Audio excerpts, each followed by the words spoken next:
Okay, so हिजो हामीले basically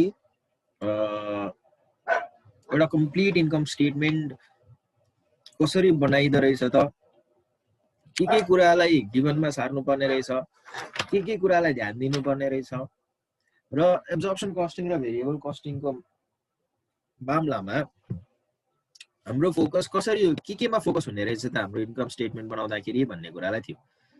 so आज दुईटा क्वेसन मैले गर्ने हुन्छु। This is more of a representation of overall question pattern है। सो होपफुली तिमीले यो 3-4 भेरिएसन्सहरु गरिसकेपछि आकल झुकल एउटा दुईटा कुनै फरक चीज बाहेक बाँकी तिमीहरुको मोस्ट अफ द कुराहरु सेम नै हुने हुन्छ र मैले तिमीहरुलाई बारम्बार दोहोर्याइरहेको छु। That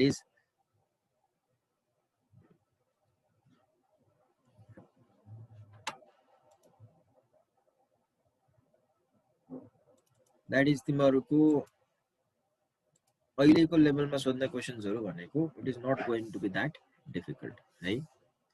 so let's see. So your question लाई हेरौं। So basically this question is from 2019 fall question number 12 को question छ है। अब हामीले हिजो पनि भनेको थियौं, आज पनि भन्दैछु, every time whenever you see the question first thing you do is given सार्ने। र गिभनमा हामीलाई 3-4 वटा कुरा चाहिने हुन्छ। सो गिभन सार्दाखेरि हामीले युजुअली प्रोडक्सन युनिट हेर्छौं।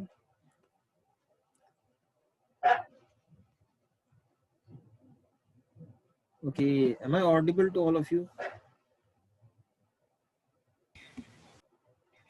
Yes sir. Okay. Production unit हेर्छौं, त्यसपछि एउटा हामीलाई चाहिन्छ के सेल्स युनिट, त्यसपछि एउटा हामीलाई चाहिन्छ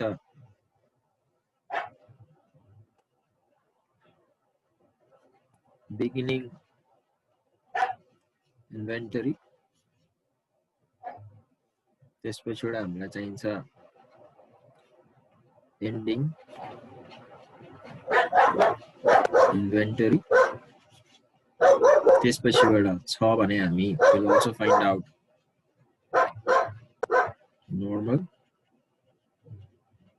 capacity. So if you have remembered today as well, even before looking at the question, मैले यो चीजहरु चाहिन्छ भनेर मैले आउटलाइन गरेको छु है। So let's read the question first. अब क्वेशन पढ्न थालौं। So मैले क्वेशन पढ्दाखेरि now what I can see,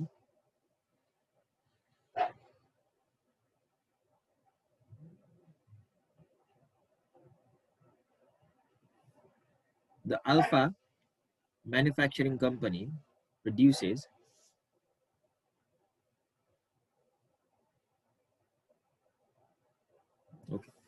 the Alpha manufacturing company produces 80,000 units of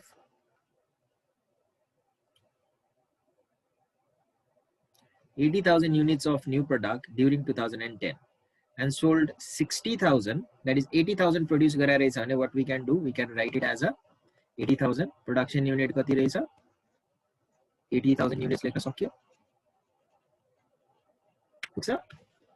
र sold 60,000 भन्छ भने कति युनिट्स बेचेको रहेछ 60,000 units at 25 each भनिसकेपछि यो पार्ट भनेको हाम्रो लागि सेलिङ प्राइस पर युनिट हो ठीक छ। सेलिङ प्राइस पर युनिट हो।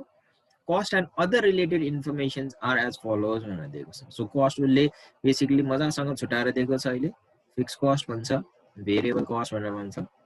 सो एलिमेन्ट अफ कस्टमा के छ त भन्दाखेरि डाइरेक्ट मेटेरियल, डाइरेक्ट लेबर। हामीले बारम्बार भनेका छौं डाइरेक्ट देख्ने बित्तिकै त्यो के हुन्छ त भेरिएबल हुन्छ र यहाँ तिमीले त्यही देख्छौ डाइरेक्टको पार्टमा फिक्स छैन, भेरिएबल 480 छ। डाइरेक्ट लेबर भन्छ, again it is a variable we know, so भेरिएबलको पार्टमा मात्र छ। म्यानुफ्याक्चरिङ ओभरहेड भनेको छ। म्यानुफ्याक्चरिङ ओभरहेडको मामलामा म्यानुफ्याक्चरिङ ओभरहेड फिक्स्ड पार्ट चाहिँ 2,70,000 रहेछ, भेरिएबलको पार्ट चाहिँ कति रहेछ त 1,60,000 रहेछ। सेलिङ एन्ड एडमिनिस्ट्रेटिभ एक्सपेन्सेस भनेर भनेको छ। सेलिङ एन्ड एडमिनिस्ट्रेटिभ फिक्स चाहिँ 1,80,000 रहेछ र भेरिएबल कति रहेछ 1,20,000। नर्मल क्यापासिटी पर एनम कति दिएको छ त भन्दाखेरि 90,000। सो नर्मल क्यापासिटी कति दिएको छ त 90,000। अब हिजो हामीले हिसाब किताब गरिरहँदाखेरि यदि दिएको मध्ये कुनै एउटा मिसिङ यो 4 वटाको सँग रिलेट गरेर हामीले एउटा इक्वेसन लेखेका थियौं, त्यो थियो हाम्रो लागि कप्स फर्मुला। कप्स फर्मुलामा के लेखेका थियौं त भन्दाखेरि चाहिँ closing stock closing stock will be equals to opening stock plus production minus sales गरेर गराएको थियौं. So all of them are in terms of unit. अब मैले यहाँ युनिट लेखिराखिन, तिमीले बुझ्नु पर्यो सबै युनिट्स को टर्ममा हो भने. सो कुनै चारवटामा कुनै तीनवटा इन्फर्मेसन दिएको हुन्थ्यो, कुनै तीनवटा इन्फर्मेसन दिइसकेपछि एउटा मिसिङ इन्फर्मेसन चाहिँ हामी यो इक्वेसनबाट पत्ता लगाउँथ्यौं भनेर भनेको हिजो. अब हामीलाई म्याथको एउटा फर्मुला के पनि, म्याथको एउटा रुल के पनि थाहा छ त भन्दाखेरि कुनै एउटा इक्वेसन छ भने एउटा इक्वेसनबाट एउटा मात्रै अननोन फिगर के हुन्छ थाहा पाउन सकिन्छ. एउटा इक्वेसनबाट दुईटा अननोन भेरिएबल थाहा पाउन सकिँदैन. त्यसको लागि दुईटा नै के चाहियो, इक्वेसनहरु चाहिने हुन्छ हामीलाई. तर हामीले यहाँ आज नोटिस गर्यौं भने हिजोको भन्दा आज डिफरेन्ट के छ त भन्दाखेरि हिजोको केसमा हामीलाई बिगिनिङ अथवा एन्डिङ इन्भेन्टरी मध्ये एउटा दिएको थियो, तर आजको केसमा के छ त भन्दाखेरि बिगिनिङ पनि खाली छ, एन्डिङ पनि खाली छ. ठीक छ? Have you noticed this all of you? Okay. So यो बेलामा how do we find out कि बिगिनिङ इन्भेन्टरी एन्डिङ इन्भेन्टरी कति हो त भन्ने कुरामा. सो यो केसमा अब तिमीहरूले सबैले ध्यान दिएर सुन.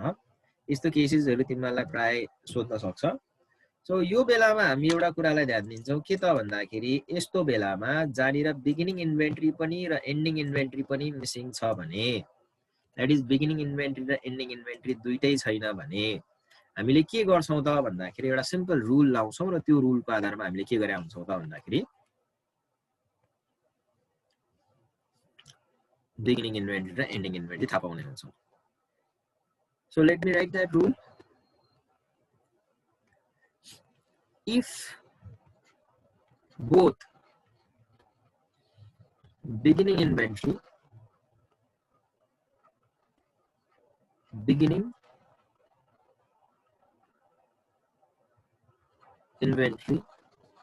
and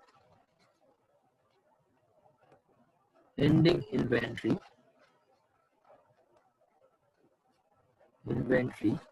if both the beginning and ending inventory figures are missing, then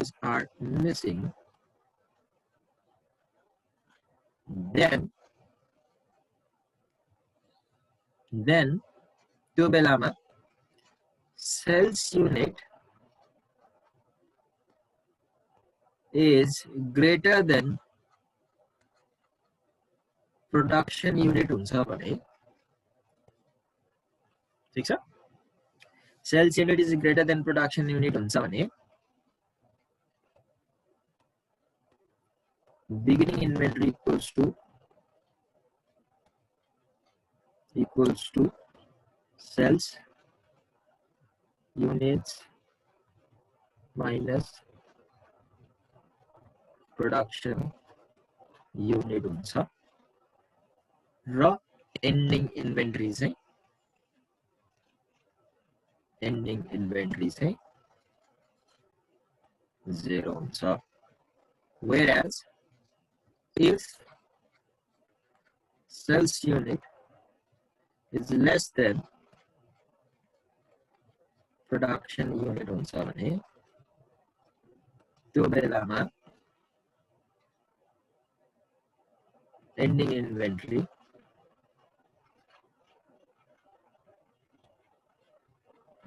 equals to production unit minus sales unit हुन्छ र beginning inventory चाहिँ के हुन्छ,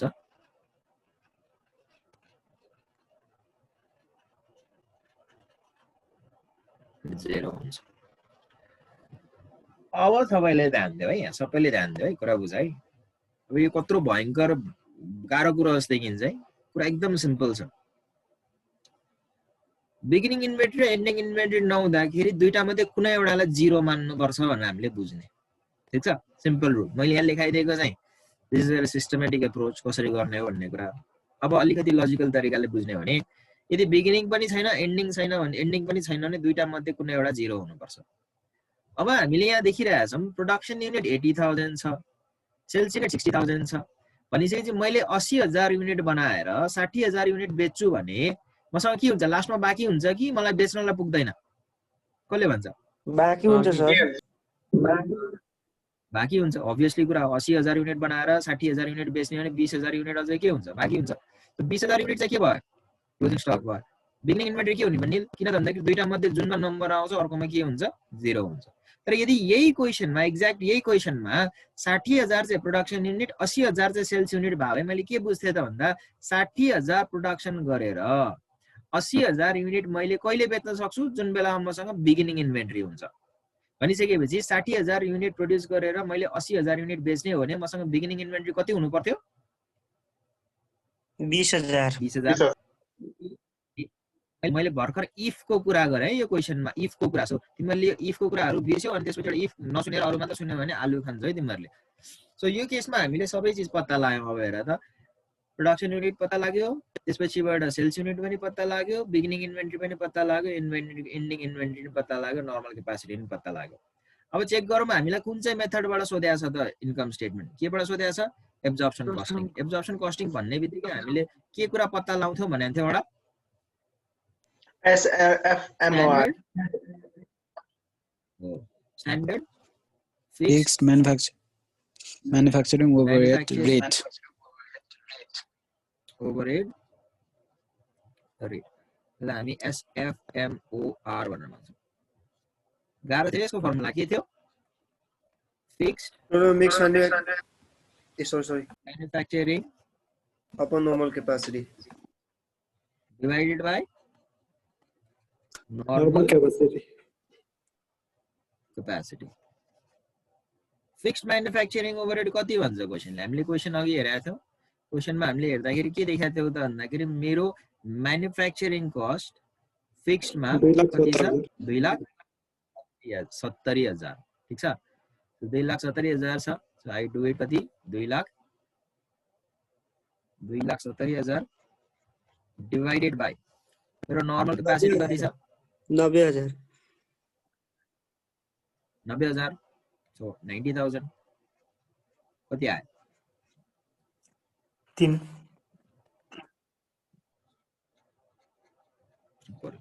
अब हेर है, हामीले इन्कम स्टेटमेन्ट बनाउन पनि सुरु गरेका छैन, हामीलाई थाहा पाइसकेका छौँ कुन कुन बनाउनलाई के चाहिँ गिभन चाहिँ पहिल्यै सारिहाल्ने भनेर है। So now we start preparing के इन्कम स्टेटमेन्ट। सो हामी इन्कम स्टेटमेन्ट बनाउँदैछौँ। क्वेसनले सोधेको छ के मेथडबाट, एब्जर्प्सन कस्टिङ मेथड। क्वेसनले सोधेको छ हामीलाई prepare the comparative income statement for year 2010। अब कम्पेरेटिभ भनिसकेपछि 2 वर्षको बनाउनु पर्ने, तर अहिले इन्फर्मेसन हामीसँग 2 वर्षको नभएर हामीले के गर्छौँ त भन्दा 1 वर्षको बनाउँछौँ। Comparative income statement for year 2010 using absorption costing method. So absorption costing भने चाहिँ हामीले के लेख्नु पर्यो यहाँ,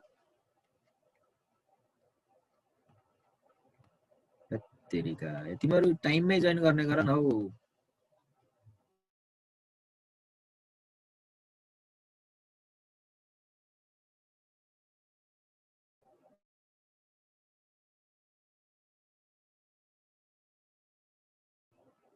Okay. So absorption costing method. ठीक छ।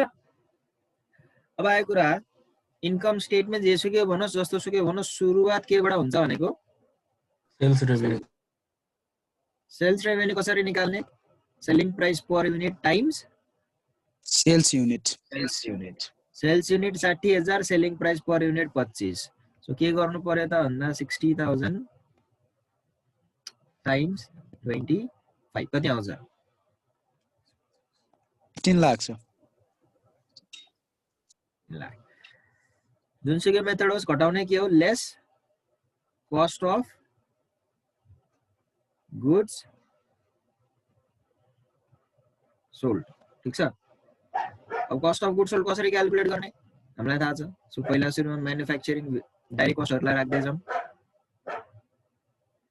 सो डाइरेक्ट कस्टमा तिमीले हेर्यौ भने पहिला के छ, डाइरेक्ट मेटेरियलको अमाउन्ट कति छ, 4,80,000। कति आनन्द बनाइदिएछ र त क्वेसनले, अमाउन्टै दिएछ। So direct materials 4,80,000। त्यसपछि के दिएको छ हामीलाई, डाइरेक्ट लेबर पनि राख्दियौँ। सो डाइरेक्ट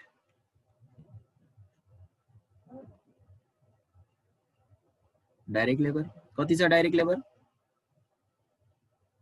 4 लाख रुपैयाँ सो राख्दिम 4 लाख रुपैयाँ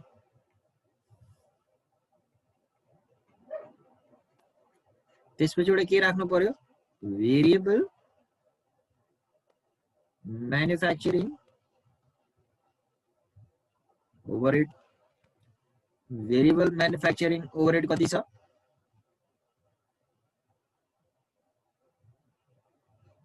1,60,000 सबैले देखे यहाँ म्यानुफ्याक्चरिङ भित्र फिक्स्ड यति हो भेरिएबल चाहिँ कति हो 1,60,000 सो कति राखौं 1 लाख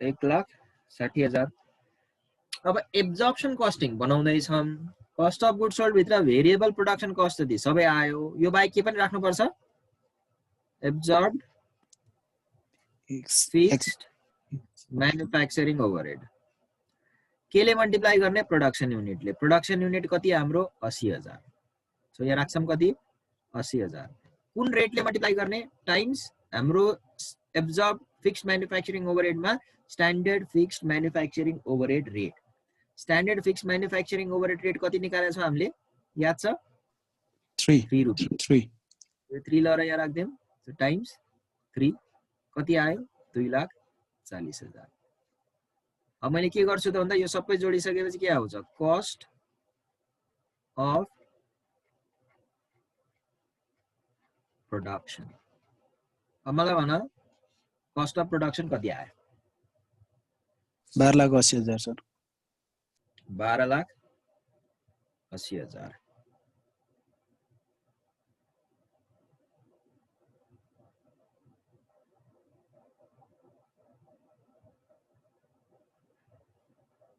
12,80,000 हामीलाई थाहा छ कस्ट अफ प्रोडक्सनमा जहिले पनि हामी एड गर्छौं एड के गर्छौं त भन्दा beginning inventory so beginning inventory मैले अलि सानो लेख्दैछु है मोबाइलबाट हेर्नेहरुले अलिकति आँखा तन्काइ हेर है सो बिगिनिङ इन्भेन्टरी कति छ त भनेर क्वेशनमा मैले हेर्दाखेरि मेरो बिगिनिङ इन्भेन्टरी 0 छ सो 0 युनिटको कस्ट कति हो त भन्दाखेरि 0 यहाँनिर राख्नु परेन लेस के गर्ने हो less ending closing stock ending inventory अथवा क्लोजिङ स्टक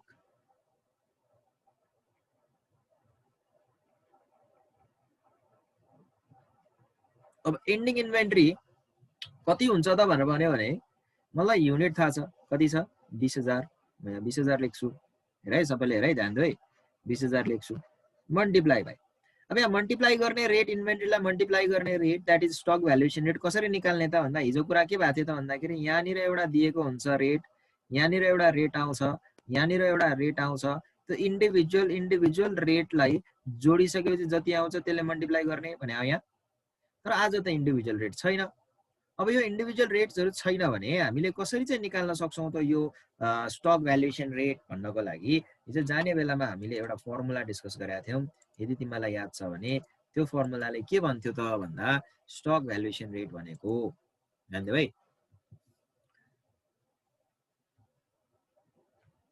वर्किङ नोटमा हामी लेख्छौं स्टक भ्यालुएसन रेट भनेको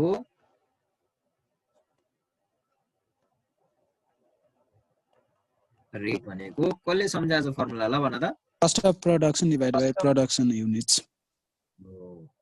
cost of production divided by production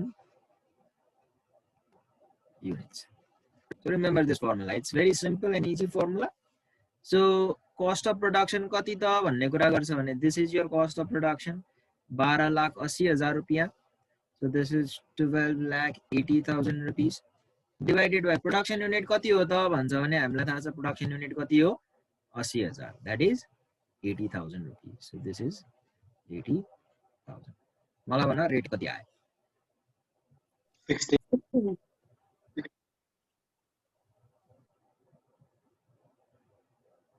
105 16 RS 16 छ 16 रुपैयाँ Yes, sir. Yes, sir.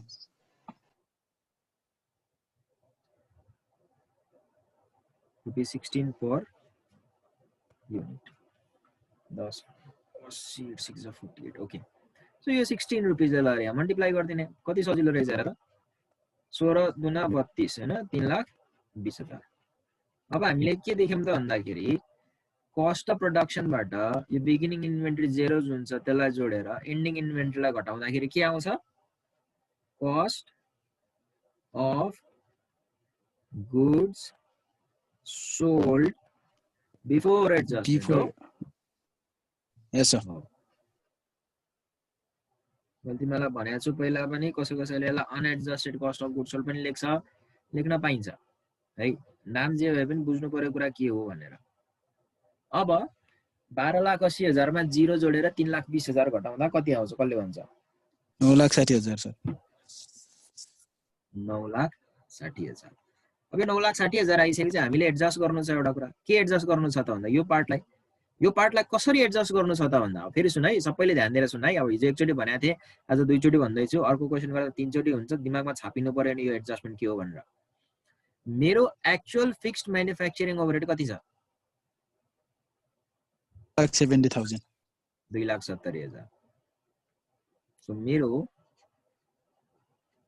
Actual fixed manufacturing overhead छ 2,70,000 ठीक छ हुनु पर्ने 2,70,000 एब्जर्ब छ कति मात्र एब्जर्ब भएको छ 2,40,000. 2,40,000 जति हुनु पर्ने हो त्यो भन्दा कम एब्जर्ब भयो भने हामी त्यसलाई के भन्छौं Under absorption.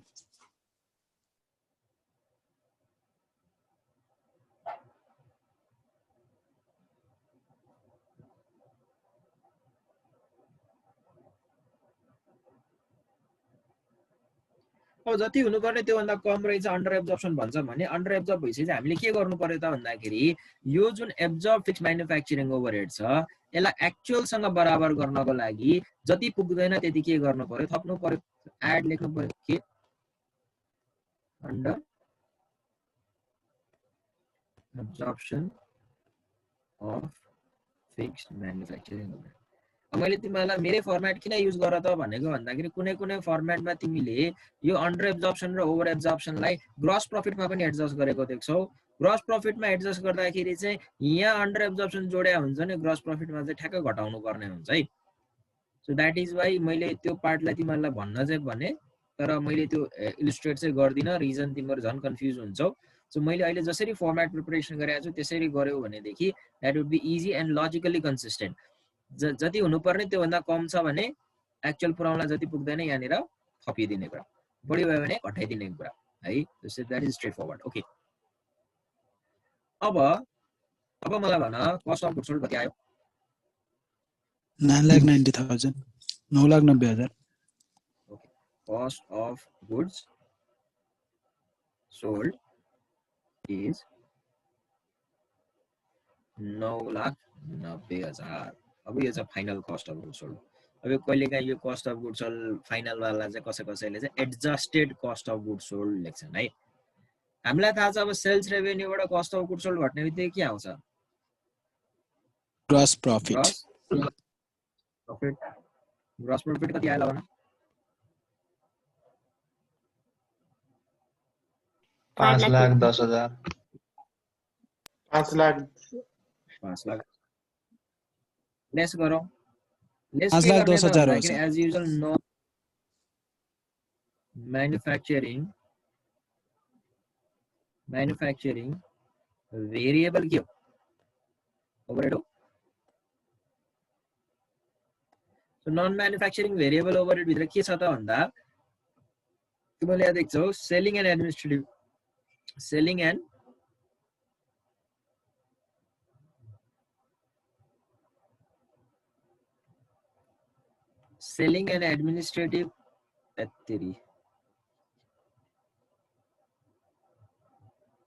And administrative expenses variable कति रहेछ त भन्दा 1,20,000 त्यो 1,20,000 लाई लगेर यहाँ राखौं so 1,00,000 20,000. So variable selling and administrative 1,20,000. अब अहिलेको केसमा एउटा मात्रै छ भने चाहिँ हामीले एउटा मात्रै राखे पुग्यो. सिम्पल इट इज 1,20,000 राख्छौँ र त्यही चिजलाई बाहिर निकाल्छौँ कति त भन्दाखेरि 1,20,000. यहाँ अटेन. So I am preparing it अर्को पानामा. सो सबैले ध्यान दिऊ. मैले यो पाना चेन्ज गरेँ है. मैले अघि यहाँ बनाउँदै थिएँ कन्टिन्यू नै हो है. नन यो ब्राकेट्सहरु केही पनि होइन, जस्ट कन्टिन्यू हो है.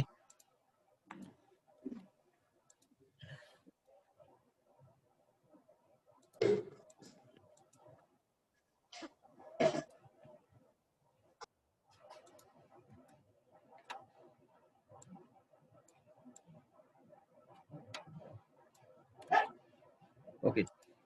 सो हामीले जुन दा थियो त्यहाँबाट कन्टिन्यू गर्दाखेरि let's see.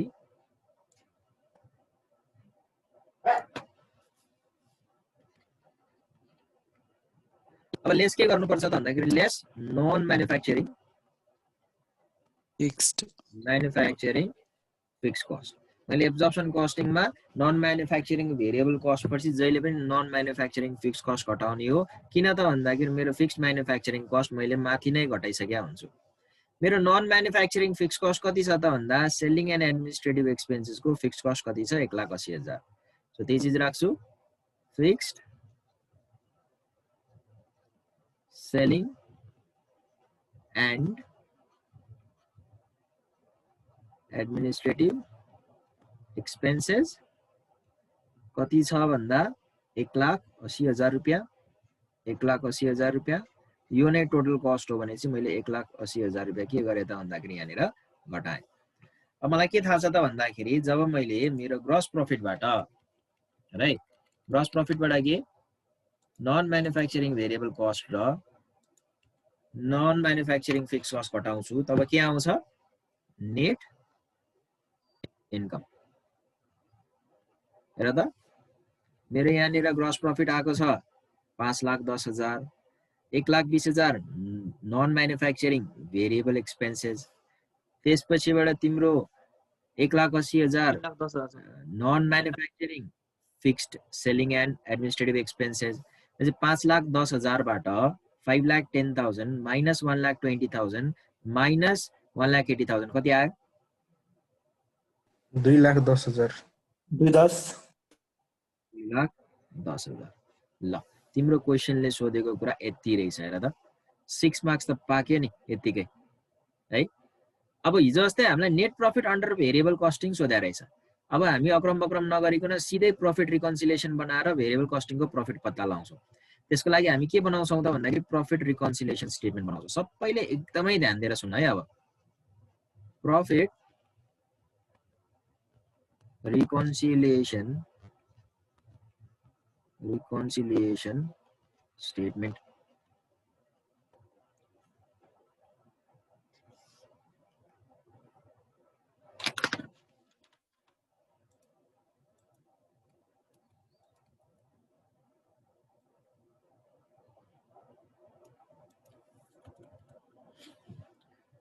Okay, profit reconciliation statement हामीले कसरी बनाउँछौँ त भन्दाखेरि हामीले के भनेको थियौ जुनको प्रॉफिट छ त्योबाट सुरु गर्ने. हामीले यो इन्कम स्टेटमेन्ट अघिल्लो बनाएको इन्कम स्टेटमेन्ट केबाट स्टार्ट गरेको एब्जर्प्सन कस्टिङबाट बनाएको. एब्जर्प्सन कस्टिङको प्रॉफिट हामीसँग रहेछ भने म के लेख्छु त भन्दाखेरि चाहिँ profit as per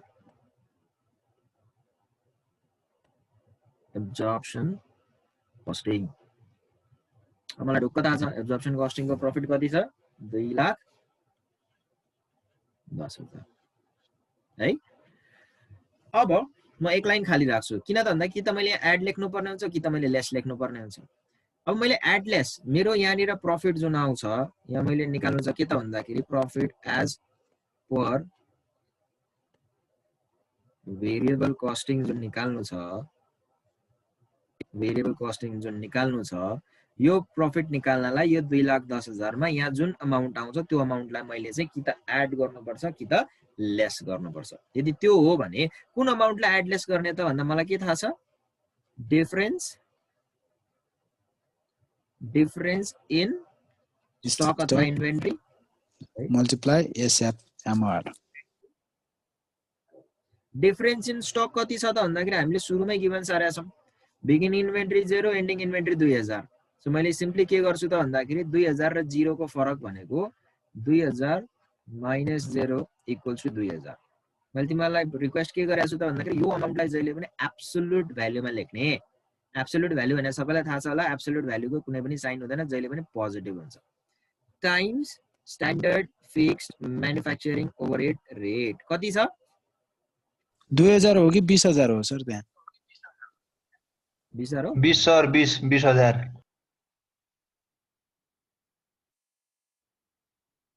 Oh yeah, 20,000. You're right.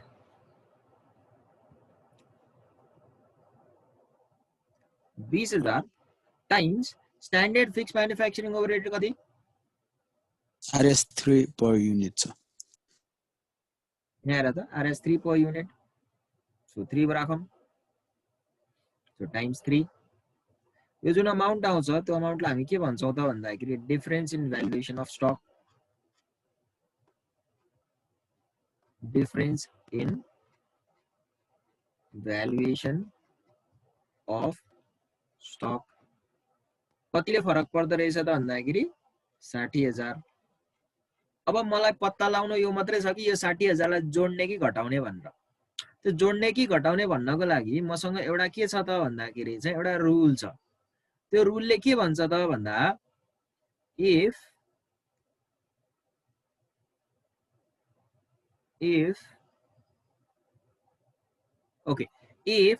Opening stock is greater than closing stock, opening stock closing stock भन्दा बढी भएको केसमा एब्जर्प्सन कस्टिङको प्रफिट भेरिएबलको भन्दा कम हुँदो रहेछ है। र opening stock is less than closing stock भएको बेलामा प्रफिट अन्डर एब्जर्प्सन कस्टिङको चाहिँ के हुँदो रहेछ त भन्दा भेरिएबलको भन्दा बढी हुँदो रहेछ। अहिलेको कन्डिसन भनेको ओपनिङ स्टक तिम्रो 0 छ, क्लोजिङ स्टक तिम्रो 20,000 छ। कुन कन्डिसन लागू हुने भयो, पहिलो कि दोस्रो? Second condition. सेकेन्ड कन्डिसनमा के छ त भन्दाखेरि एब्जर्प्सनको प्रफिट चाहिँ भेरिएबलको भन्दा बढी हुनुपर्ने रहेछ। सबैले ध्यान दियो है, एब्जर्प्सनको प्रफिट भेरिएबलको भन्दा बढी हुनुपर्ने रहेछ भने यहाँ जुन छ यो अमाउन्ट एब्जर्प्सनको प्रफिट यहाँ भेरिएबलमा आउने भन्दा यो बढी हुनुपर्छ भने भेरिएबलको प्रफिट पक्कै पनि के हुन्छ, कम हुन्छ। र त्यो कम भएको कारणले गर्दा हामी के गर्छौँ त भन्दा लेस गर्छौँ। ठिक छ। र अब कति आउने भयो? 1,50,000 रुपियाँ। सबैले कुरा बुझ्यो यो?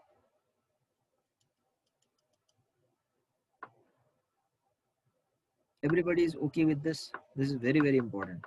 मैले यहाँ एड र लेस राख्नको लागि एउटा सिम्पल कम्प्यारिजन गरे। ओपनिङ स्टक भन्दा क्लोजिङ स्टक बढी छ भने एब्जर्प्सन कस्टिङको प्रफिट चाहिँ भेरिएबल कस्टिङको भन्दा बढी हुन्छ। मसँग एब्जर्प्सन कस्टिङको प्रफिट छ, त्यसबाट मैले भेरिएबल कस्टिङको प्रफिट निकाल्नु छ जुन यो 2,10,000 भन्दा कम हुन्छ भने कतिले कम हुन्छ त भन्दा यो अमाउन्ट बराबरले कम हुँदो रहेछ भने यसलाई घटाउनु पर्यो। घटाउने भनेदेखि के लेख्नु पर्यो? लेस लेख्नु पर्यो। जोड्ने भनेदेखि एड लेख्नु पर्यो। So simply without preparing income statement under variable costing हामीले हाम्रो भेरिएबल कस्टिङको प्रफिट पत्ता लगायौं जुन कति रहेछ त भन्दा 1,50,000। अब यसलाई तिमीले भेरिफाई पनि गर्न सक्छौ। तिमीहरुलाई होमवर्क यो क्वेशनको भेरिएबल कस्टिङबाट इन्कम स्टेटमेन्ट बनाऊ र पत्ता लगाऊ कि तिम्रो प्रफिट अन्डर भेरिएबल कस्टिङ 1,50,000 आउँछ कि आउँदैन। चाहिँ यति गरेको 2 मार्क्स हेर है।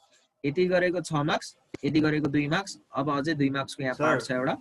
उसले सोध्छ सर भन्नुस् त्यो रुल याद गर्नुपर्छ सर के एड हैन ओपनिङ स्टक अनि चाहिँ लेस फिक्स क्लोजिङ स्टक गरेपछि माइनसमा आउने घटायो पोजिटिभमा आएपछि एड गर्यो भइहाल्यो। त्यो रुल याद गर्नुपर्छ र पर्छ याद गर भन्छु म। रिजन किन त भन्दा सल्भ गर्दाखेरि चाहिँ चाहिदैन तिमीले भेरिएबल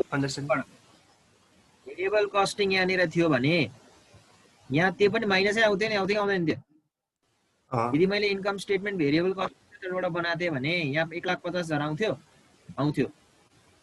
सबैले ध्यान दे। यहाँ यदि हामीले चाहिँ एब्जर्प्सन कस्टिङको प्रफिट बनायो र 2,10,000 आयो, पहिला भेरिएबल कस्टिङको प्रफिट बना अनि त्यसबाट एब्जर्प्सन कस्टिङको प्रफिट निकाल भने भए त यहाँनिर के आउँथ्यो त भन्दाखेरि 1,50,000 हुन्थ्यो। त्यो विवेकले भने अनुसारले यहाँनिर नि माइनस आउँथ्यो 1,50,000 मा फेरि 60,000 माइनस गरेर 90,000 प्रफिट आउँथ्यो। मिस्टेक हो है त्यो, डोन्ट थिङ्क द्याट वे। फेरि त्यो सजिलो हुन्थ्यो भने मैले यहाँनिर तिमीहरूलाई चाहिँ एब्सोल्युट भ्यालु है एब्सोल्युट भ्यालु भनेर चिचाउनै पर्दैन थियो यहाँनिर, ठिक छ। सो सिम्पल ऊहरूबाट चाहिँ त्यो के भन्ने, अब तिमीहरूले चाहिँ just be immune from these kind of thinkings है, त्यो मिल्दैन। मैले अहिले जे भनेको चाहिँ एब्सोल्युटली त्यही गर्ने। अहिले तिमीलाई मैले भनेको कुराहरू चाहिँ मिनिमल बेसिक सबै चिज पठाएर तिमीलाई चाहिने कुरा मात्र भन्दाखेरि how we can make things simple भन्दाखेरि यति भन्दा सिम्पल पार्न नसकिने भएर चाहिँ तिमीलाई मैले सिम्पलेस्ट कुरा भनेको छु है। So always try to stick with what I have said. At least exam आउन्जेलसम्मलाई चाहिँ मैले भनेको कुरा सम्झिँदा त्यसपछि तिमीहरूले मलाई बाटोमा देख्दा नचिने नि मलाई खासै मतलब छैन नि है। ल अब थर्ड कुरा, एन्ड 2 मार्क्समा यो सोधि पनि रहेछ। अब 2 मार्क्समा सोद्धाखेरि यसरी पुछर लाएर पनि सोधिदिन सक्छ है। Give the reason for the differences in the reported net income and loss in part A and part B. A मा एब्जर्प्सन कस्टिङबाट एउटा प्रफिट आयो, B मा भेरिएबल कस्टिङबाट एउटा प्रफिट आयो, किन फरक छ त रिजन देऊ भनेर भन्यो। So I am going to write one statement for you explaining the why there is a difference in the reported profit. So सबैजनाले यसलाई एकचोटि try to conceptualize it. यदि बुझ्यो भने ठिक छ, बुझेन भने घोक दिने है। I am not encouraging घोक्ने वाला काम, तर you have no other option but to do that for exam pass हुनलाई चाहिँ। Okay, so I am writing the answer for why there is a difference in the reported profit in absorption costing and variable costing. ठीक छ।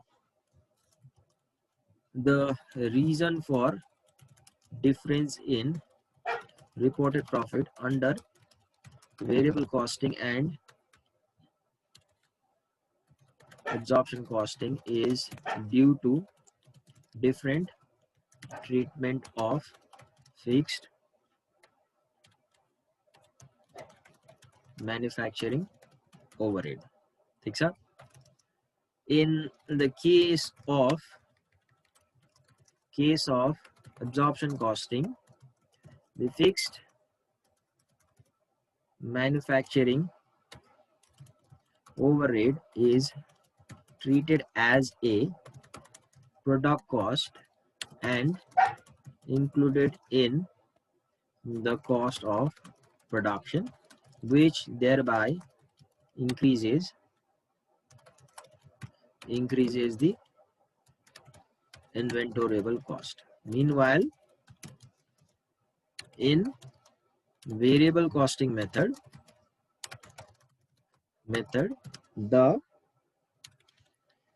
the fixed manufacturing overhead is treated as a period cost and is deducted, and the whole amount is deducted from the profit of the concerned period. Because of this, the reported profit is different under different costing method. So this constitutes somewhat the complete answer for the reason किन भन्ने कुरामा। अब by how much भन्यो भनेदेखि again you should be able to understand कति amountले difference हुन्छ त भन्दाखेरि the profit will be different by this amount. That is, the profit will be different by the product of difference in stock and the standard fixed manufacturing overhead. So त्यही कुरालाई तिमीले यहाँ लेख्न सक्छौ। यो पछाडीको पार्ट चाहिँ it is not necessary है। The profit will differ by the amount equal to the product of difference in inventory and SFMOR. Okay, is this visible to all of you? लेख्ने भए लेख है। I'll give you 1 minute time to get this into a copy. Sir यो concept त हामीले सुरुमा बुझाउनु भएको थियो। यस अब इट रिलेट्स है अब तिमीहरूको चाहिँ यही कुरा चाहिँ सुरुदेखि रिलेट मैले अगाडि फर्स्टमा हिजो भन्दा अस्तिको क्लासमा तिमीहरू कतिजनाले चाहिँ यु माइट ह्याभ मिस्ड कि ओके यो कहाँ कहाँ के हो भने हो जस्तो हुन्छ तर whatever I am saying is something related to one to another है दिस इज एलिमेन्ट्री यति कुरा लेख्यौ भने it is done language would be yours आफ्नो ल्याङ्ग्वेजमा लेख तर क्रक्स कुरा चाहिँ यति हो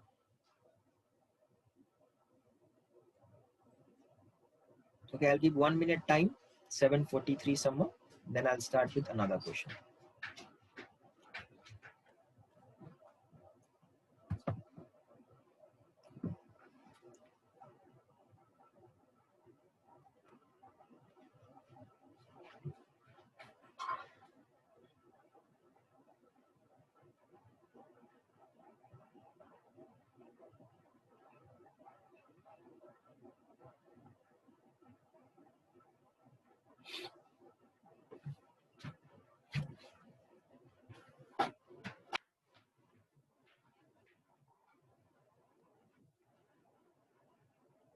सर यतिकै गाह्रो क्वेसनहरु मात्र सोध्छ यो भन्दा अलि डिफरेन्ट त सोध्दैन होला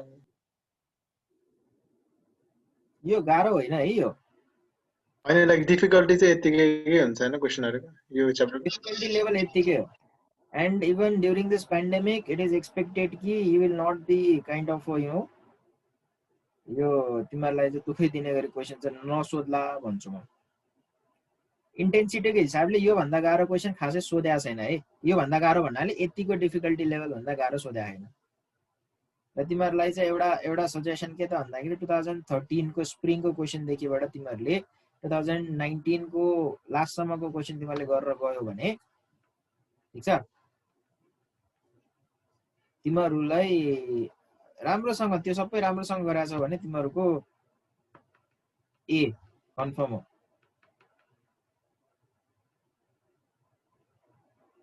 सर क्वेशन प्र्याक्टिस गरेर एक्जाममा चाहिँ क्वेशन मिस्टेक भयो भने ए आउँछ कसो भाडा प्र्याक्टिस गरेर गएर हैन एक्जाममा लेख्दा त मिस्टेक भयो भने ए आउँछ आउँछ नि घरमा लेखेर एक्जाममा गरेर लेख्दै नलेखे ए आउँछ मिस्टेकको कुरा गर्छ त्यसको लागि चाहिँ शनिबार बिहान घाम उदाउनु भन्दा अगाडि नुहाई धुवाई गरेर पित्तलको लोटामा पानी भरेर नबोलिकन पिपलको बोटमा पानी चढाएपछि यहाँ आउँछ सर ल सधैँ प्रॉफिट रिकन्सिलिएसन मात्र हुन्छ कि कहिले कसो चाहिँ लस रिकन्सिलिएसन स्टेटमेन्ट पनि हुन्छ ओके धर्मले अघि च्याटमा पनि सोधे जस्तो लाग्यो कुरा है सो एउटा कुरा के बुझ्न जरुरी छ भने लस भनेको नेगेटिभ प्रॉफिट हो है सो हामीले प्रॉफिट रिकन्सिलिएसन र लस रिकन्सिलिएसन भन्दैनौं प्रॉफिटै रिकन्सिलिएसन लेख्छौं तर एडजस्टमेन्ट चाहिँ लसको भइरा हुन्छ नेगेटिभमा देखाउनु पर्छ प्रॉफिटलाई ब्र्याकेटमा राख्ने नेगेटिभमा राख्ने negative profit is equivalent to loss सक्यो नाम चेन्ज गरेर तिमीहरुको चाहिँ लस रिकन्सिलिएसन स्टेटमेन्ट भनेर हामी भन्दैनौं है धर्म ठीक छ यस सर बुझे सर मैले All right, so let's go to another question. Now this question looks a little bit different, Ferry. Right? Tinta variation हामीले cover गर्ने हुन्छ and all three questions are different from one to another. Now again, without any second thought, हाम्रो objective के हो त यहाँ भन्दाखेरि we'll try to find out four given हामीले उहरु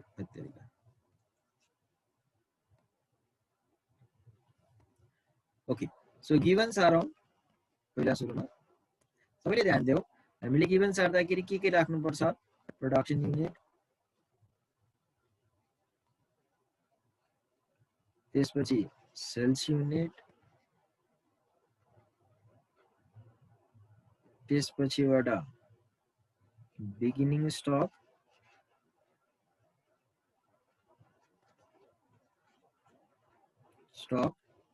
त्यसपछिबाट एन्डिङ स्टक र अर्को के नर्मल क्यापेसिटी ल अब हेर त even before starting the question हामीले लेख्यौं अब हेर त क्वेशन पढौं सेल्स रेभेन्यू ब्राकेटमा देख्छौ हेर त अघि अघि हामीलाई सेल्स युनिट कहाँ दिएको थियो है अहिले कहाँ दिएको छ पुरै ब्राकेट भित्र यसरी दिएको रहेछ सो क्वेशन फेरि भेरी टप टु बटम तिमीहरूले पढ्न जान्नु पर्ने रहेछ है सो सेल्स युनिट कति त भन्दा 20,000 सबैले नोटिस गर so this is sales unit is 20,000 अब जाउँ भेरिएबल कस्ट छ भेरिएबल भित्र manufacturing selling and distribution contribution margin fix cost manufacturing selling and distribution दिएको छ यहाँ भित्र त केही पनि छैन भन्दाखेरि चाहिँ ओपनिङ स्टक क्लोजिङ स्टकको केही पनि एप्रोच छैन युजुअली यो देख्नु चाहिँ कहिले देख्छौ त भन्दाखेरि भेरिएबल कस्टिङ एप्रोचबाट तिमीले इन्कम स्टेटमेन्ट बनाउँदाखेरि इन्क्रिमेन्टल अप्रोच अथवा कन्ट्रिब्युसन मार्जिन एप्रोच भनिन्छ यसरी इन्कम स्टेटमेन्ट बनाउनलाई यदि तिमीहरूको चाहिँ भेरिएबल कस्टिङ एप्रोचबाट बनाएको छ भने you can calculate like this अब whatever it's given in the simple form अब जाम हाम्रो हामीलाई चाहिएको इन्फर्मेसन खोज्नलाई प्रोडक्सन युनिट 40,016 कति छ 30,000 सो यहाँ मैले कति लेख्न सक्छु 30,000 युनिट्स यहाँ के आयो this many units beginning inventory कति छ 5,000 unit so this is 5,000 units normal capacity कति दिएको छ 25,000 युनिट दिस इज 25,000 युनिट अब as usual we are left with one unknown figure out of these four मलाई कसले भन्छ यो एन्डिङ स्टक कति हुन्छ भनेर sir 15,000 15,000 15,000 very good let's check whether it is 15,000 or not है closing stock equals to opening stock मैले कहिले क्लोजिङ कहिले एन्डिङ कहिले बिगिनिङ लेखिरहेको छु जस्ट follow through है सेम कुरा हो so production minus sales closing ai निकाल्न छ लेखम क्लोजिङ कति ओपनिङ स्टक कति 5,000 प्रोडक्सन कति 30,000 सेल्स कति 20,000 अब 30 र 5 जोड्दा 35,000 20,000 घटाउँदा कति 15,000 युनिट ओके सो साथीहरुले यसरी निकालेर रहेछ र ध्यान दिने है अब एक दुई चोटी गर्दाखेरि सम्म त यो त तिमीहरुको मुखैले हिसाब गर्दाखेरि निस्किन्छ तर यो तिमीहरुले वर्किङ नोट गरेर देखाउनु पर्छ I suggest you to do this kind of things like exactly यसै गरी बनाएर मजासँग चट्ट देखाउने देखाइसकेपछि बल्ल के हुन्छ त भन्दाखेरि ए ओके ल all the working notes are clear यसले चोरे हैन भन्ने कुरा बुझिन्छ है फटाफट तिमीहरुले चाहिँ युनिट मात्र यसरी सर म त डाइरेक्ट हिसाब गरेर राख्छु भन्ने कोही के हुन्छ डोन्ट डु दैट त्यसले गर्दाखेरि कहिलेकाहीँ त्यसको नेगेटिभ इम्प्याक्ट पनि पर्न सक्छ may not always be but sometimes like you might अब वर्किङ नोट नदेखाएको हुँदाखेरि मार्क्स कट हुन सक्छ अब income statement under absorption costing भन्छ अब बनाम एब्जर्प्सन कस्टिङबाट ओके सो हामीलाई के बनाऊ भनेको छ income statement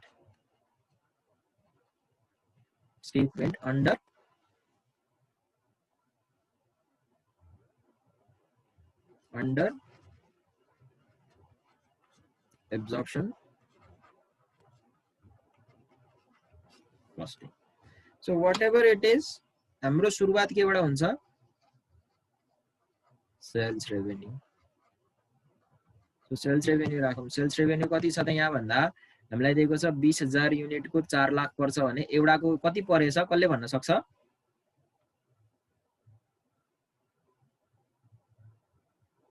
guys who can tell me 20 रुपया सर 20 रुपया 20 सर 20 रुपया so 20,000 into 20 कति आयो 4 लाख लेस के गर्ने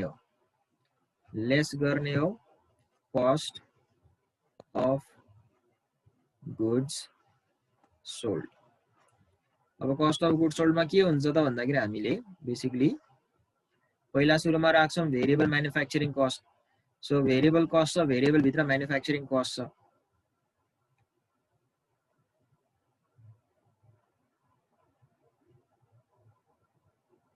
सबैले ध्यान दियो है this question is little bit tricky है सो भेरिएबल म्यानुफ्याक्चरिङ ओभरहेड अब यो कसरी राख्ने त भन्दाखेरि यसको बेसिस प्रोडक्सन युनिट हो प्रोडक्सन युनिट कति छ 30,000 सो मैले लेख्नु पर्यो कति 30,000 अब कतिको रेटले मल्टिप्लाई गर्ने त रेट कति हो त भनेर तिमीले हेर्छौ भने you have to find out the rate from here. अब कसैलाई लाग्ला सर भेरिएबल म्यानुफ्याक्चरिङ कस्ट त चेन्ज हुँदैन भन्नुभएको थियो, यहाँ 1,20,000 छ त्यहाँ पनि 1,20,000 लर हाल्दै भइहाल्यो त भन्ने कुरा गर्छौ भने यो जुन तिमीहरूको कन्ट्रिब्युसन मार्जिन एप्रोचबाट बनाएको छ यो होल क्याल्कुलेसनको बेसिस कतिमा छ 20,000 मा। ध्यान देऊ सबैले ध्यान देऊ यहाँनिर इट विल बी ट्रिकी। यो जति पनि यो तिमीलाई क्वेशनमा दिएको इन्कम स्टेटमेन्ट बनाइएको छ यो इन्कम स्टेटमेन्ट बनाउँदाखेरि यो इन्कम स्टेटमेन्टको बेसिस हेर त यहाँ ओपनिङ स्टक क्लोजिङ स्टक केही पनि छैन। सो यो बेसिस होल बेसिस नै के को आधारमा छ त भन्दाखेरि 20,000 रुपैयाँको बेसिसमा छ। हामीले यो 1,20,000 भनेको 20,000 मल्टिप्लाई बाइ रेट गरेर 1,20,000 निकालेको, जबकि हामीले यहाँनिर म्यानुफ्याक्चरिङ ओभरहेड देखाउनु पर्ने कति युनिटको रहेछ 30,000 को।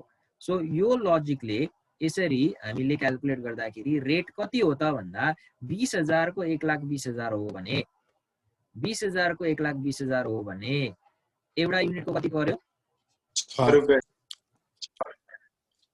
रुपैयाँ 6 पर्यो। यो कुरा बुझ्दैछ मैले रेट कसरी निकाल्ने? Okay I hope you understand है। 6 रुपैयाँ भने चाहिँ मैले के गर्छु यहाँनिर यो 6 रुपैयाँले लगेर मल्टिप्लाई गर्छु। सो दिस इज 6 रुपीज भने चाहिँ कति आउने हो 1,80,000।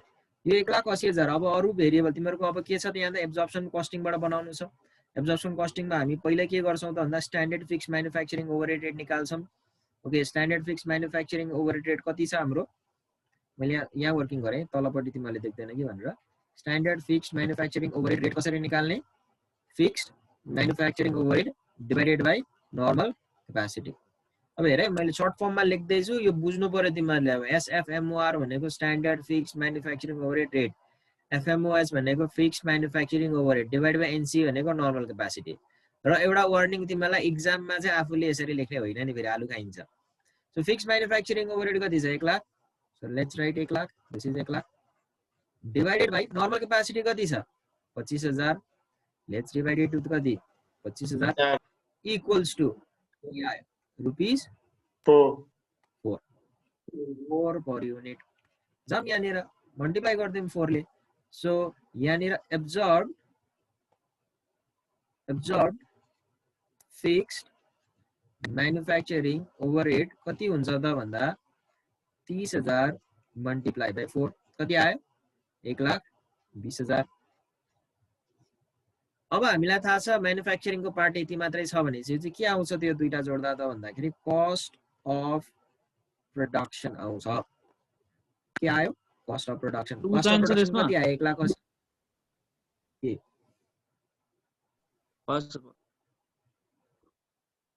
अरु केही छैन है यहाँनिर हेर त भेरिएबल मात्र भनेर दिएको छ। यो म्यानुफ्याक्चर पहिला तिमीहरुलाई यही म्यानुफ्याक्चरिङ कस्टको भित्रमा direct material direct labour variable manufacturing overhead भनेर दिएको थियो है। अहिले चाहिँ सिधै उले के गरेछ म्यानुफ्याक्चरिङ कस्ट मात्र भनेर दिएको छ। अबिन पुरा बुझ्यौ।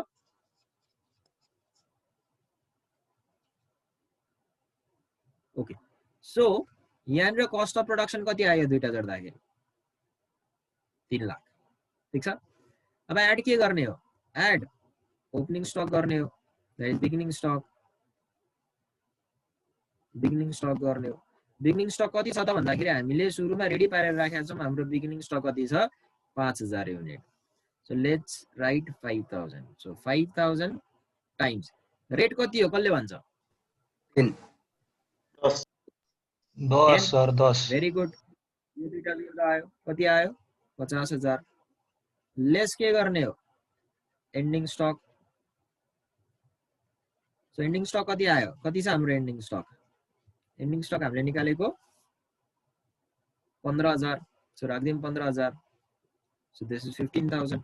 15,000 टाइम्स कति 10 कति आउने भयो 1,50,000।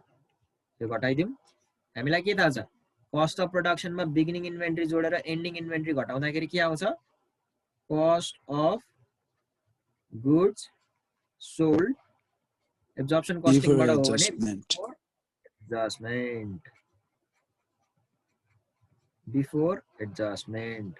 ल भन अब बिफोर एडजस्टमेन्ट कति आयो 3 लाख प्लस 50,000 माइनस 1,50,000 2 लाख कति 2 लाख 2 लाख ओके अब हामी के गर्छौं त भन्दाखेरि एडजस्टमेन्ट गर्छौं के को त भन्दाखेरि फिक्स म्यानुफ्याक्चरिङ ओभरहेड कति छ त यहाँ तिमीहरुले हेर्यौ भने तिमीहरुको फिक्स कस्ट म्यानुफ्याक्चरिङ कति छ 1 लाख सबैले ध्यान दियो अब यहाँनिर हामीले हिसाब गर्दा चाहिँ कति मात्र राखेका छौं कति राखेका छौं 1,20,000 अब एक्चुअल छ 1 लाख यहाँ राखेका छौं 1,20,000 जति हुनु पर्ने त्यो भन्दा के भयो ओभर ओभर ठीक छ ओभर एब्जर्प्सन भयो यसलाई घटाउनु पर्यो lace over absorption of fixed manufacturing overhead. अब कतिले ओभर भएको 20,000 20,000 घटाइदिउँ के आउँछ cost of goods sold त्यसै कति 2 लाख माइनस 20,000 कति 1,80,000 हैन अब तिमीहरुले मलाई भन सेल्स बाट कस्ट अफ गुड्स सोल्ड हटाएपछि के आउँछ ग्रॉस प्रॉफिट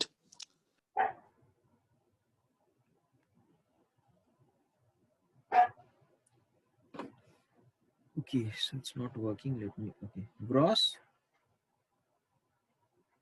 profit कति आयो 2,20,000 सेभ गरिहाले है पक्का nothing is not working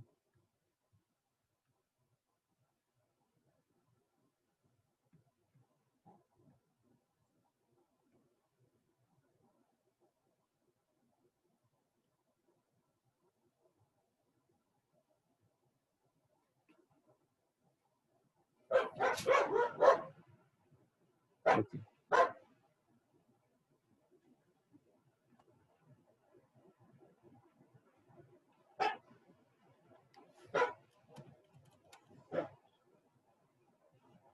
wait guys मैले एकचोटी क्लोज गरेर फेरि ओपन गर्नुपर्ने भयो एउटै फाइलमा धेरै लेख्यो भने अलिकति प्रब्लम हुन्छ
okay so अघिको अलिकति सेभ भएको थिएन I have to write it again है guys 5,000 times 10 50,000 less ending stock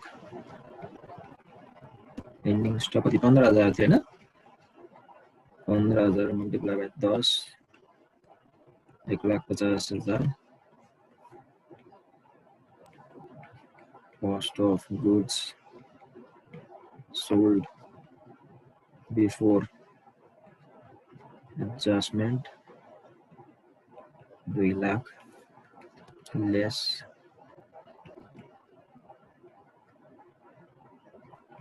over absorption of fixed manufacturing overhead 20,000 सरसरी गर्दाखेरि त एकैछिनमा सकिन्छ हिसाब त cost of goods sold मैले अघि छुटेको पार्टसम्म मैले गरे है 1,80,000 अब हाम्रो ग्रस प्रॉफिट कति आयो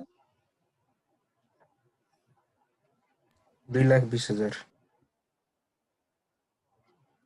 ग्रस प्रॉफिट इक्वल्स टु 2,20,000 अब यसमा हामी घटाइदियौं के त भन्दाखेरि less non manufacturing variable overhead. एउटा कुरा याद गर, मैले प्रत्येक चोटी फर्मेटको कन्सिस्टेन्सी छोडेको छैन है। मेन हेडिङ्सहरु जे छ त्यही आइरहेको छ। So non manufacturing variable cost कति छ त भन्दाखेरि यहाँनिर सेलिङ एन्ड डिस्ट्रिब्युसन 40,000 छ, भेरिएबलमा छ भने यो जस्ताको तस्तै हामी राखिदिन्छौँ है। सो सेलिङ एन्ड डिस्ट्रिब्युसन भनेर कति छ त भन्दा 40,000, मैले यहाँ 40,000 राखेँ। अब तिमीहरूलाई मलाई क्वेसन के सोध्न सक्छौ त भन्दाखेरि सर माथिपट्टि चाहिँ यो भेरिएबलको राख्दाखेरि तपाईले यसको रेट निकाल्नु भो अनि मात्रै राख्नु भो, तर यो भेरिएबल सेलिङको राख्दाखेरि चाहिँ किन टोटल अमाउन्ट नै राखेको? यसको पनि रेट निकालेर यसलाई सेल्स युनिटले मल्टिप्लाई गरेर राख्नुपर्ने होइन भन्ने कुरा हो नि त, होइन? तिमीहरूले यहाँ बुझ्नुपर्ने कुरा के छ त भन्दाखेरि अघि यहाँनिर यो 1,20,000 चाहिँ 20,000 युनिटको बेसिसमा क्याल्कुलेट गरिएको थियो। हामीले यो 1,20,000 लाई 20,000 को बेसिसमा, यो भेरिएबल म्यानुफ्याक्चरिङ ओभरहेडलाई 20,000 को युनिटमा होइन कि 30,000 को बेसिसमा के गर्नु थियो, चेन्ज गर्नु थियो। त्यही भएर रेट निकालेर 30,000 ले मल्टिप्लाई गरे। अब यो 40,000 त के बेसिसमा क्याल्कुलेट भएको? सेल्स युनिटकै बेसिसमा क्याल्कुलेट भएको हो नि। हुनुपर्ने पनि के को बेसिसमा? सेल्स युनिटकै बेसिसमा हो नि। हो, त्यही भएको कारणले गर्दाखेरि हामीले यसको रेट निकालेनौँ। रेटै निकाल्थ्यौँ भने पनि 40,000 डिभाइडेड बाइ 20,000 भनेको 2 आउँथ्यो र यो 2 ले फेरि के गर्नु पर्थ्यो, 20,000 लाई मल्टिप्लाई गर्दाखेरि त यहाँनिर लास्टमा हुने के हो त भन्दा 40,000 हो। जो हामीले 40,000 को 40,000 राख्यौँ। अब त्यसपछि एउटा के गर्छौँ त भन्दाखेरि less non manufacturing fixed overhead घटाउँछौँ। अगेन तिमीले याद गर्यो भने यहाँनिर नन म्यानुफ्याक्चरिङ फिक्स किन त भन्दाखेरि फिक्स्ड म्यानुफ्याक्चरिङ माथि नै घटिसक्यो। अब नन म्यानुफ्याक्चरिङ मात्र घटाउनु पर्ने हुँदा मेरो लागि नन म्यानुफ्याक्चरिङ फिक्स कस्ट कति छ त भन्दा 75,000। त्यो 75,000 म घटाउँछु के selling and distribution fixed cost कति 75,000, यहाँ पनि कति 75,000। अब मलाई के थाहा छ 2,20,000 बाट यो 75,000 र यो 40,000 घटाइ चाहिँ के आउँछ, 1,05,000 नेट इन्कम आउँछ। कति आयो 1,05,000। ठीक छ, सबैले कुरा बुझ्या हो यो? ओके। सो हामीले भर्खर के गर्यौं त भन्दाखेरि एब्जर्प्सन कस्टिङबाट यसको के गर्यौं, प्रफिट निकाल्यौं। अब भेरिएबल कस्टिङबाट क्वेशनले दिएको छ कति छ 65,000 है। अब 65,000 र 1,05,000 बीचको फरक कति हो? 40,000। एउटामा छ प्रफिट 1,05,000, एउटामा छ कति 65,000। ठीक छ, डिफरेन्स कति हो 40,000 को। मैले प्रफिट रिकन्सिलिएसन बनाइन, तर मैले तिमीलाई प्रफिट रिकन्सिलिएसन बनाउनको लागि एक्सप्लेनेसन दिदैछु है। एब्जर्प्सन कस्टिङको प्रफिट आयो 1,05,000, भेरिएबल कस्टिङको प्रफिट छ कति त भन्दाखेरि 65,000, डिफरेन्स रहेछ 40,000। यो डिफरेन्स जहिले पनि केसँग बराबर हुनुपर्छ त भन्दाखेरि difference in stock. Difference stock भनेको 15,000 माइनस 5,000 भनेको कति हो 10,000। डिफरेन्स इन स्टकसँग केले मल्टिप्लाई गर्ने हो, standard fixed manufacturing overhead rate कति छ 4 भनेपछि यो 4 ले मल्टिप्लाई गर्दाखेरि यहाँनिर 10,000 मल्टिप्लाई बाइ 4 गर्दा कति आयो 40,000 आयो। भनिसकेपछि तिम्रो जुन प्रफिटको डिफरेन्स छ त्यो डिफरेन्सलाई तिमीले यसरी रिकन्साइल गरेर देखाउन सक्दै रहेछौ। Difference in the profit of AC and BC 40,000, difference in stock times standard fixed manufacturing overhead गर्दा कति 40,000। ठीक छ, भनेपछि यसरी तिमीले के गर्न सक्छौ त भन्दाखेरि you can represent this part. So यो third question it was little bit tricky and little bit like conceptually involved question. So मैले के सजेस्ट गर्छु त भन्दाखेरि आज हामीले जहाँसम्म गरेको छौं त्यहाँसम्मको तिमीहरूले एसीभीसी को प्रब्लम्सहरु यसलाई राम्रोसँग बुझेर गर्छौ भने तिमीहरूले क्वेशन बैंकमा 2013 सम्म भएको कुनै पनि एब्जर्प्सन कस्टिङ र भेरिएबल कस्टिङको क्वेशन्सहरु गर्न सक्छौ। ठीक छ, अब हाम्रो काम के हुन्छ त नेक्स्ट भन्दाखेरि अब भोलि हाम्रो ग्याप छ, वेडनेसडे हामी ग्याप गर्छौं। थर्सडेबाट हामी के गर्छौं भन्दाखेरि कस्ट भोल्युम प्रफिट एनालिसिस सुरु गर्छौं। ध्यान देऊ, कस्ट भोल्युम प्रफिट एनालिसिस भनेको 10 मार्क्समा कन्फर्म सोध्ने र 2 मार्क्समा तिमीहरुको रेगुलरली नछुटिकन सोधेको क्वेशन हो। है। त्यो कारणले गर्दाखेरि I suggest all of you कि कस्ट भोल्युम प्रफिट एनालिसिसको पार्टमा पनि तिमीहरूले चाहिँ ध्यान दियो भने। अब हेर है, हामीले ख्यालमा we have started I think कतिवटा क्लास भयो अहिलेसम्म, जम्मै गर्दाखेरि 3 5वटा क्लास हो। 5वटा क्लासमा 20 मार्क्स सकिसकेका छौँ। अब तिमीहरूलाई मैले नेक्स्ट 2 डेजमा CBP को लागि नेक्स्ट 2 डेजमा मैले अर्को 10 मार्क्स सक्ने हुन्छु, अनि 30 मार्क्स भयो। त्यसपछि एउटा तिमीहरूको सर्ट टर्म डिसिजन मेकिङ भनेको 10 मार्क्स फर स्योर 40 भयो। त्यसपछि एउटा केस हामी भ्याउँछौँ, केस 20 मार्क्स तिमीहरूको 60 भयो। अगाडिको सेग्रिगेसन अफ कस्ट र तिमीहरूको जो फ्लेक्सिबल बजेट दुइटै गरेर 10 र 10 मार्क्स 20 मार्क्स आउने हुँदाखेरि अगाडि सेग्रिगेसन र पछाडि फ्लेक्सिबल बजेटको गर्दाखेरि 60 20 80 है। अनि चाहिँ अब तिमीहरूले 80 मार्क्सको त हामीले 3 विक्समा आरामसँग कभर गरि भ्याउँछौ है। त्यही भएर चाहिँ राम्रोसँग तिमीहरूले चाहिँ रेगुलर सेसन्सहरू लिनु पर्यो। सो तिमीहरूलाई अझ रिक्वेस्ट के त भन्दाखेरि तिमीहरू टाइममै जोइन हुनु पर्यो। किन भन्दाखेरि every time when you join, तिमीहरूले बिचमा जोइन गर्दाखेरि चाहिँ यो सिन्स मेरोमा यो रेकर्डिङ पनि भइराख्ने, तिमीहरू